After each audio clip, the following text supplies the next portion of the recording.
Bom dia, paz do Senhor Jesus. Meu tema hoje aqui é: devo parar de jogar futebol? Vou repetir: devo parar de jogar futebol? É o nosso tema nesta manhã. Bom, nos evangelhos não vemos o Senhor criticando ladrões e prostitutas por roubarem ou se prostituírem. Qualquer um sabe que roubar e prostituir é errado e ele nem precisava falar no assunto. Mas nós o vemos falando duro com os fariseus, porque nem todo mundo percebe que a coisa mais perversa que existe aos olhos de Deus é o sentimento religioso de justiça própria. Bom, em nenhum lugar na Bíblia está escrito: não jogarás futebol, não assistirás TV ou não beberás cerveja. Mas temos passagens que falam contra mentir, agredir o próximo, falar palavras torpes, embriagar-se e etc. Não é preciso estar num jogo de futebol para fazer essas coisas. Portanto, o problema não é o futebol, mas o modo como as pessoas se comportam ali.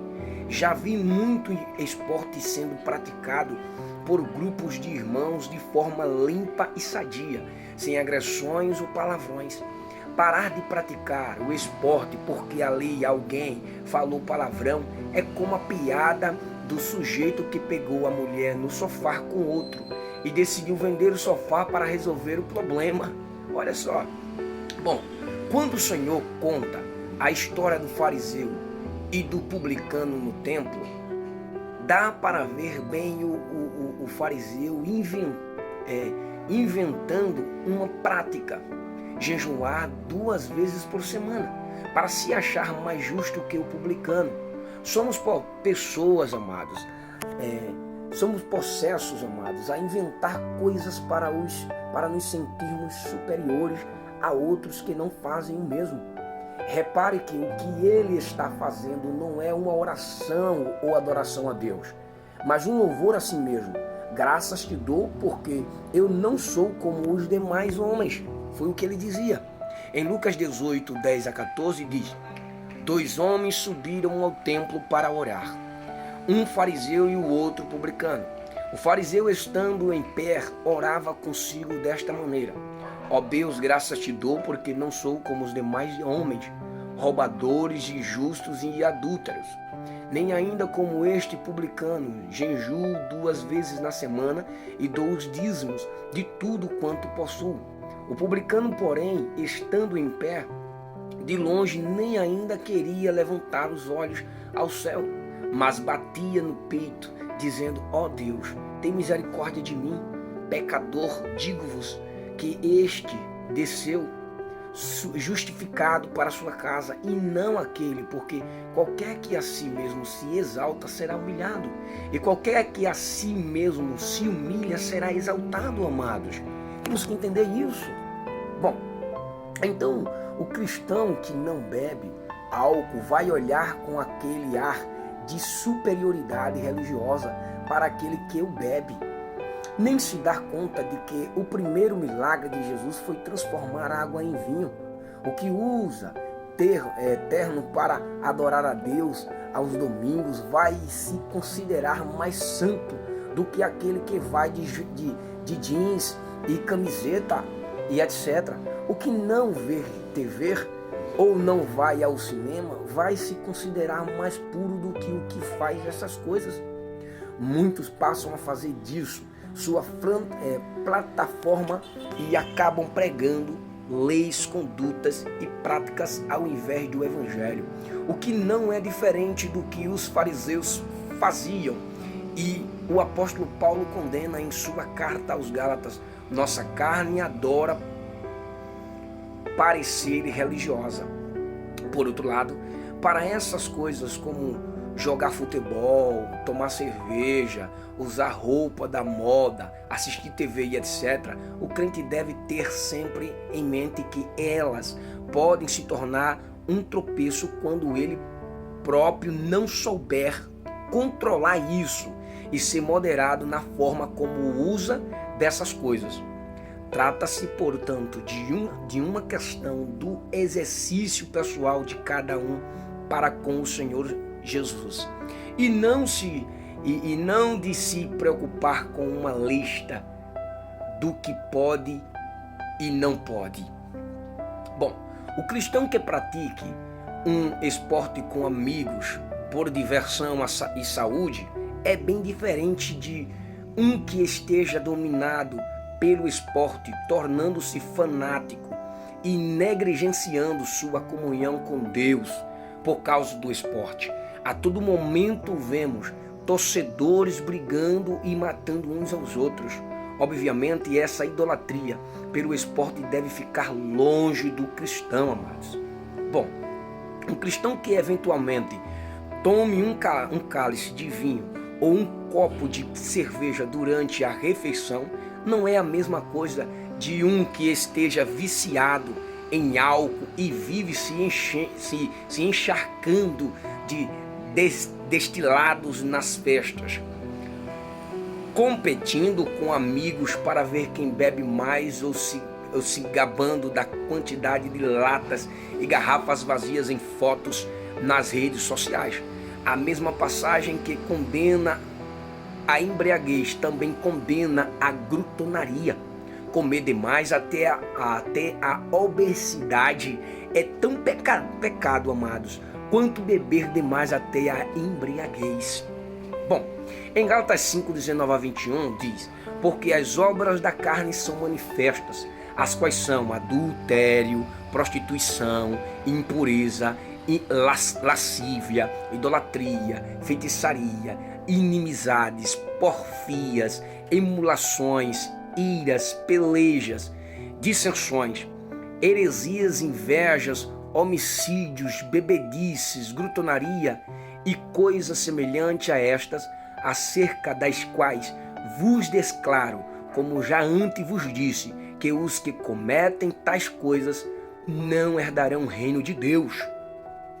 Uma mulher cristã, e aqui falo de mulher porque geralmente é onde a questão do vestir fala mais alto, amados, que esteja usando roupas sensuais que possam servir de tropeço para os homens, deve reavaliar seu modo de vestir diante do Senhor.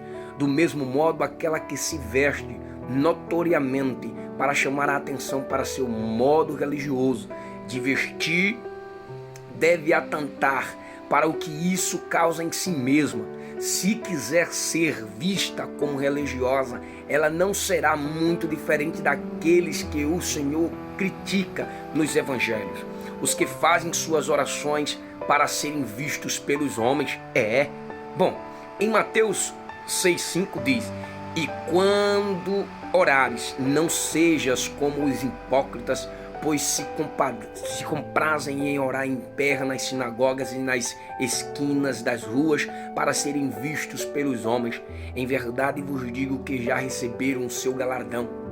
Ora, a passagem que exorta o efeito delas não sejam o exterior, no frisado dos cabelos, no uso de joias de ouro, na compostura dos vestidos, mas o homem encoberto no coração, no incorruptível traje de um espírito manso e quieto, que é precioso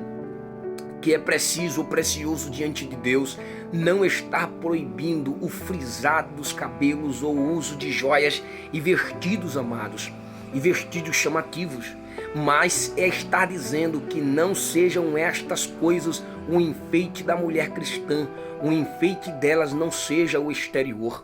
Bom, para entender o que estou dizendo, vou explicar parafaseamente, em passos a passos. Ou seja, o enfeite delas não seja o exterior, amados, na falta de maquiagem e adereços, no cabelo até os joelhos, amados, na saia até o tornozelo, mas o homem encoberto no coração, no incorruptível traje de um espírito manso e quieto, que é preciso, amado, que é precioso diante de Deus. Acho que deu para entender que se uma mulher cristã quiser chamar a atenção para o seu exterior, ela vai conseguir, seja vestindo-se na moda atual ou como no século XIX. Nos dois casos ela estará errado. errando por querer chamar a atenção para seu exterior, amado, e não para o que ela é interiormente como mulher cristã. Geralmente tentamos compensar a falta de uma coisa com outra, e isto vale também para a aparência, amado. Bom, um cristão que saiba usar a TV para manter-se informado ou como lazer sadio é diferente daquele que fica grudado em programas de cunho sexual, jornais sensacionalistas e lutas de tirar sangue. No caso da TV, é preciso ter em mente hoje que muitos programas religiosos são extremamente perniciosos para a fé, e também que a programação já não está mais restrita àquele aparelho da sala, como era no passado. Hoje tudo funciona como TV, desde o computador até o celular. Se nos dias atuais alguém argumentar que o cristão não deve ter TV em razão de conteúdo impróprio, precisará também deixar de usar computador, tablet e celular, amados. Bom, até aqui vimos o lado do próprio cristão, de como ele deve se cuidar para não descambar para o pecado, a partir de coisas que a princípio são lícitas, ou partir para o farisaísmo, na tentativa de querer mostrar para os outros que é mais santo. Em 1 Coríntios 6,12 diz: todas as coisas me são lícitas, mas nem todas as coisas convêm. Todas as coisas me são lícitas, mas eu não me deixarei dominar por nenhuma. Em 1 Coríntios 10:23 também diz: todas as coisas me são lícitas, mas nem todas as coisas convêm. Todas as coisas me são lícitas, mas nem todas as coisas edificam. Amém, amados? Bom, mas há também o lado do testemunho. Se algo que você faz, seja praticar esporte, beber vinho ou usar uma determinada roupa e etc., serve de escândalo para algum irmão mais fraco e pode fazê-lo tropeçar, é melhor deixar de fazer essas coisas ou agir com moderação para não ser causa do tropeço. O amor é que nos motiva a agir assim e não uma regra ou lei. Em Romanos 14, de 1 a 8 diz: ora, quanto ao que está enfermo na fé, recebe-o não em contendas sobre dúvidas, porque um crê que de tudo se pode comer, e outro que é fraco come legumes. O que come não despreze o que não come, e o que não come não julgue o que come, porque Deus o recebeu por seu. Quem és tu que julgas o servo alheio? Para seu próprio Senhor ele está em pé ou cai, mas estará firme, porque poderoso é Deus para o firmar. Um faz diferença entre dia e dia, mas o outro julga iguais todos os dias. Cada um esteja inteiramente seguro em sua própria mente. Aquele que faz caso do dia para o Senhor o faz, e o que não faz caso do dia para o Senhor o não faz. O que come para o Senhor come, porque dá graças a Deus, e o que não come para o Senhor não come e dá graças a Deus, porque nenhum de nós vive para si e nenhum morre para si, porque se vivemos para o Senhor, vivemos, e se morremos para o Senhor, morremos, de sorte que ou vivamos ou morremos, somos do Senhor, amados. Em Romanos 14, 21 a 23 diz: bom é não comer carne, nem beber vinho, nem fazer outras coisas em que teu irmão tropece, ou se escandalize, ou se enfraqueça. Tens tu fé? Tenha em ti mesmo diante de Deus. Bem-aventurado aquele que não se condena a si mesmo naquilo que aprova. Mas aquele que tem dúvidas, se come estar condenado, porque não come por fé, e tudo que não é de fé é pecado, amados. Em Romanos 15, de 1 a 3 diz: mas nós que somos fortes, devemos suportar as fraquezas dos fracos e não agradar a nós mesmos. Portanto, cada um de nós agrade ao seu próximo no que é bom para edificação, porque também Cristo não agradou a si mesmo. Aleluia. Bom, resumindo todas as histórias que vos falei, se você sente-se mal praticando um esporte, bebendo cerveja, vestindo-se de uma determinada maneira, assistindo TV ou fazendo qualquer coisa, por isso está interferindo em sua comunhão com Deus, pare de praticar tal coisa. Portanto, se a tua mão ou o teu pé te escandalizar, corta-o e atira-o para longe de ti. Se o teu olho te escandalizar, arranca-o e atira-o para longe de ti. Mateus 18, 8-9. Se for o caso de isso estar levando alguém a se escandalizar, evite fazê-lo completamente ou ao menos quando essa pessoa estiver por perto. Se você já evitou tomar sorvete perto de uma criança que estava com gripe, entendeu o que estou falando.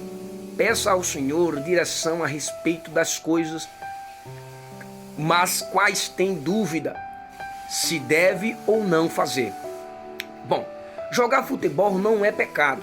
A Bíblia não condena a diversão. Futebol jogado direito é um jogo muito divertido, bom para a saúde e que promove o trabalho em equipe. O problema não é jogar bola, mas o coração e as intenções de quem joga. Se Jesus está trabalhando em sua vida, você vai evitar xingar, brigar, machucar durante o jogo de futebol. Você também não será mal perdedor, não levando o jogo muito a sério. Nada disso faz parte do jogo, vem do coração da pessoa. A forma como você joga até pode ser um bom testemunho para seus amigos que não são crentes. Sim, podemos torcer por um time, mas sem fanatismo. É só um jogo. Não é preciso entrar em rixas, nem mostrar desrespeito para torcer pelo seu time. Podemos torcer de maneira divertida e inocente, amados, marcando a diferença pela moderação e respeito, amados. Cuidado com quem é muito radical, proibindo tudo. Colossenses 2:20-23 diz: temos o direito de nos divertir, tal como o resto do mundo, mas da maneira correta. Deus gosta de nos ver felizes. Atenção, amados, o futebol não pode tomar o lugar de Deus. Se você notar que está muito apegado ao futebol e isso está interferindo em sua vida e comunhão com Deus, afaste-se do jogo. 1 Coríntios 6:12. Mas se essa abstinência criar em você um sentimento de superioridade em relação a outros cristãos, então você simplesmente trocou algo ruim por algo pior, que é a jactância, orgulho religioso ou farisaísmo, amados. Bom, se eu pude abrir a mente de cada um, amém. Por favor, aquele que gostou, aperta um like aí, compartilha e se inscreve, amém?